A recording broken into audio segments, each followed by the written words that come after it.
First question will go to Roman from ESPN. Thank you. Hi, Dominic. Hey, we're asking all the fighters what kind of differences have you guys seen since you arrived in Jacksonville, related to the precautions the UFC is taking with the coronavirus? I I feel like we're being treated like true professionals, and everybody's cut off from the hotel. Everything's cleaned up for us. Everything's our own. So we have our own sauna. We have our own rooms. We're treated like royalty. I feel like this is how it should be every single fight, not just during Corona. It does sound like some of the fighters like appreciate this maybe fight week more than normal, just because of what you were talking about, all the attention. It's not just attention. I mean, everybody's nicer. Every, everybody's more attentive. Everybody's more kind. Everybody's in pure service to us. Like we're cutting weight and like we're dealing with a pandemic at the same time. So it's like the pandemic adds a little sprinkle of we feel sorry for you almost. But if it's like, man, it should be this way every time. It really should, I believe. This is true professionalism by the UFC currently, and I've never felt a fight week like this in my life. A couple of the fighters mentioned the testing with the swab up the nose as being uncomfortable or whatever. What was it like for you? And was that as soon as you got to the hotel you had to do that? Yeah, yeah. They pretty much get right to it, make sure that we're all corona free. I guess the best way to put it. And then did you stay in your hotel? I mean, did you stay in your hotel room all night? And is that different from what you normally would do? I mean, I know you're not going to go out, late at night on a fight week, but I mean, I don't know if you usually like to go out at all, just walk around the area and stuff like that.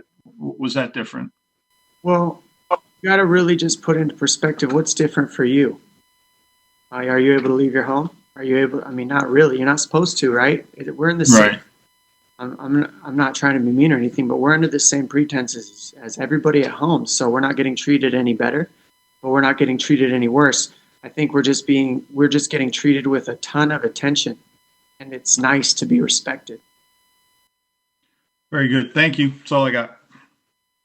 Thank you. Caroline Pierce from BT Sport is up next.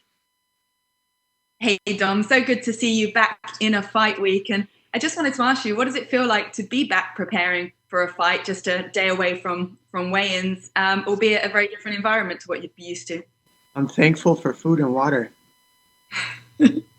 It's a reality check. I feel like everybody in the world should have to go through this one time in their life so that you can be thankful for the little things, because I could jump out in that water right now butt naked and drink the entire lake or whatever. I could drink it all. So I'll tell you right now, like it creates a thankfulness for the little things. I'm grateful to be in this position right now. And obviously, we know you've had a considerable time away. That's nothing new for you. We know that you don't see ring rust as a real thing. So just describe to us, how's your body feeling right now, health-wise, the shoulder, etc.? I mean, I'm in the weight cut period, so that kind of sucks, but that's always sucky. Other than that, I said it in the countdown. I feel like money. My body's healthy. I was fighting with the shoulder injury for about three title fights. I had that shoulder injury, and I was just shooting stem cells into my body to try to make do with the best I could, and it was constantly aching, constantly sore, hitting pads and wrestling, and I was constantly having to ice. Now I don't have to do any of that. Now it's stronger than ever. My knees feel stronger than ever. My hands are completely rebuilt. I feel great, to be honest. I really do. I feel stronger than I did a long time. And when I went through that year of title fights, how many champions can you say in the history of the sport?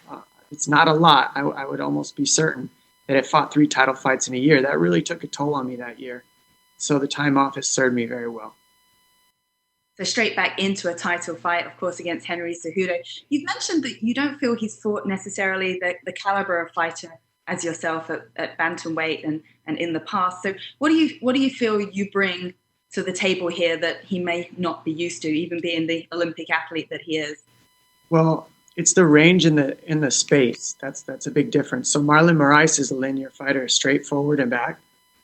Not a whole lot of side to side or filling the gaps with angles. So there's all different planes of fighting that I fight on, and none of them are wrong or right to me. Not just forward and back. One. Two, I'm long and lanky.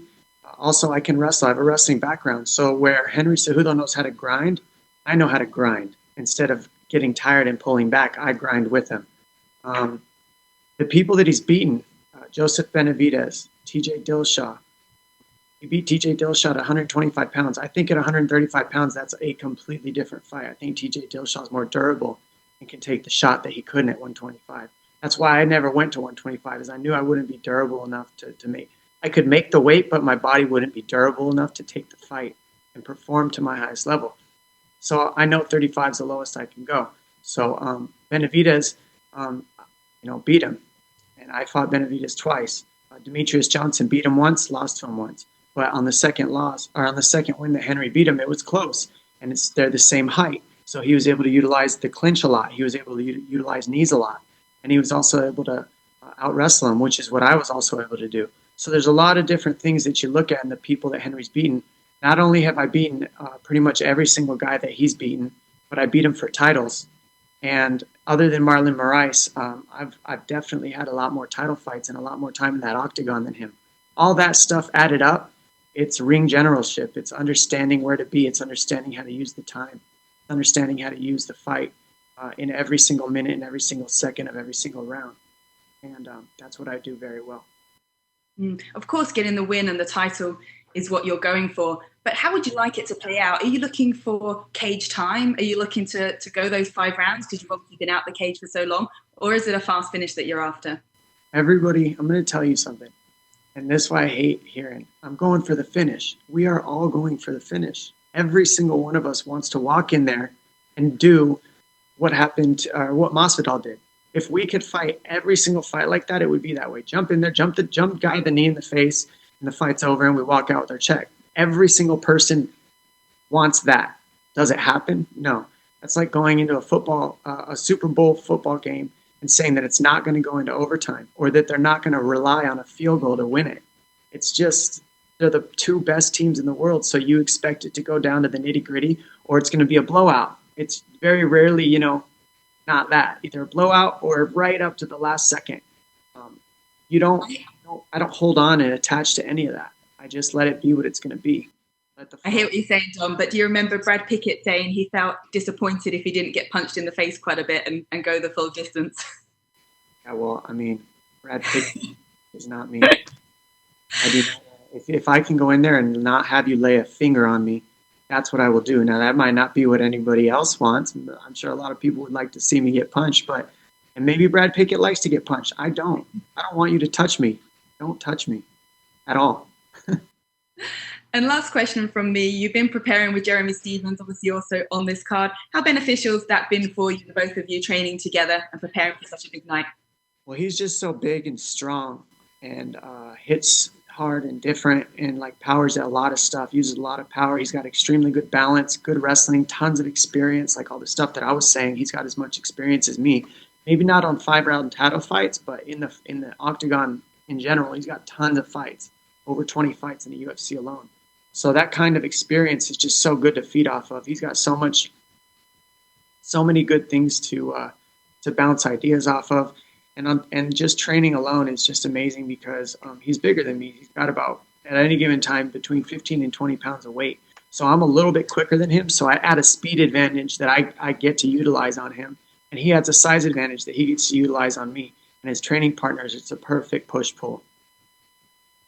Best of luck, Dominic. Thank you. Thank you. Thank you. Next, we have Manabu Takashima from MMA Planet in Japan. Hi, Dominic. Can you hear me? Yes, sir. Yeah.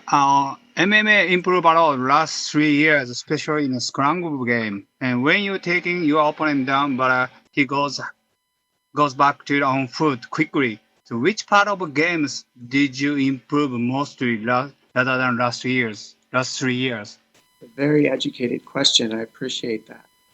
I would say that I've definitely been working on holding people down too, utilizing the takedowns to create advantages and create openings in specific areas, not just in submissions but also on the way up and in the clinch and everywhere. But if you look at Henry, he's got a habit of being very good with inside trips from overhooks on both sides and underhooks on both sides. And he also likes to switch to the clinch. He'll go from the clinch to overhooks and underhooks to hit his inside trips. And a lot of different things that he uses there to get advantages. So, yeah, I need to be scrambly. He's going to be scrambly. In the 135-pound division, I think that's just something that you see a lot because everybody knows martial arts so well. So what I'm saying is very true. It's important that if takedowns are happen, that we take advantage of them, and that's something that I look to be. Okay, all right. And also, fighting in no audience venue. So you gave an example, Japanese fan no noisy. Is this a positive or negative impression you have? And then what are you realize as Japanese MMA fan?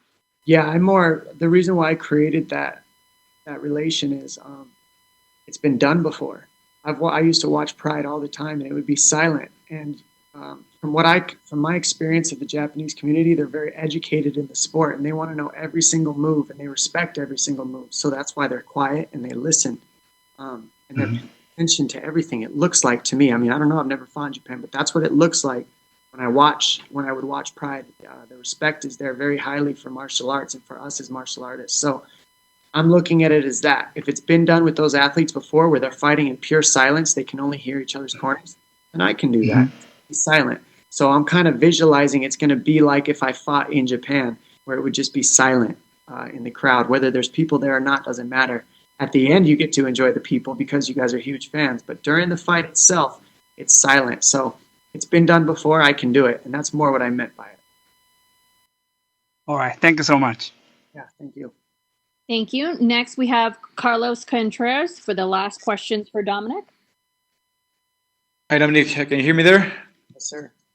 Hey, Dom. 2 days ago, you spoke about being, or you debated with Henry about being the MJ of the bantamweight division, and lots of people, including myself, think that you are the greatest in the bantamweight division in MMA. So, do you feel that coming back after more than 3 years adds that to your legacy? That not just being some of the analysts like saying that you are the greatest, but like this would be like there's no more argument if you come back and you beat a guy like Henry Cejudo. Yeah, I don't think there's argument either way, personally. I think that this is something that's unforeseen. I mean, to take a fight, anybody who took a fight on this card's got a pair of cojones, for lack of a better term, I would say. We're getting out of our comfort zone. We're taking fights on short notice. Cowboy basically said he was building a bar and had 2 weeks. He just said, okay, let's do this. How many other guys had to do that? I had 4 weeks to prepare for the title fight after a long layoff. That's not easy. I'm the underdog in this matchup. I know how good Henry is. I keep hearing, Daniel Cormier and Henry and all these guys saying, don't overlook me, don't overlook me. It's like, how dumb do you really think I am to overlook anybody ever? I'm not silly. I'm one of the best in the sport for a reason because I respect all my opponents in every facet of every sport. But I am confident. That's the biggest thing. And I am the best in this division. Win, lose, or draw, I'm the best in this division. We don't know what's going to happen ever in these fights. But I've got the resume. I've cleared out the bantamweight division at one point. Beat everybody on the bracket when I was there. I was ranked #1 in the pound for pound list for over 6 months. The only person that was ranked ahead of me was Demetrius Johnson, and I smoked him in a 5-round title fight. It was not close. And I've been the top of the game for a long time. And then I stopped for a bit because I had to heal the body up and some injuries happened. Here I am again, right back into another title fight. If you look at my resume, that's what we're talking about right now, which is what you brought up, my resume. All my fights are title fights. Like very few fights were not 5-round title fights. So not a lot of fighters have done that. We have 3, or at least 3, because Justin is also Mexican American from one part, Mexican Americans on this card. But you are the one that has a Mexican boxing trainer that trained with a lot of Mexicans in Alliance MMA. So what does it mean for you to having this fight close to Cinco de Mayo and being one of the very first Mexican Americans to shine in this sport? It gives me chills, to be honest, hearing you even say that. Like I have chills right now because, for brown people, for Mexicans, for us of Spanish descent. It's an epic thing watching this. And then even Henry Cejudo is also Mexican descent. So to put not only Arizona on the map, Sonora, Mexico on the map from that area, my family migrated down through Brownsville, in that part of Mexico, and into the United States that way. So, to be coming from that background, be where I'm at and be representing Mexican heritage, it means everything to me. Thank you, Dominick. Thank you, Dominick. Thank you, guys.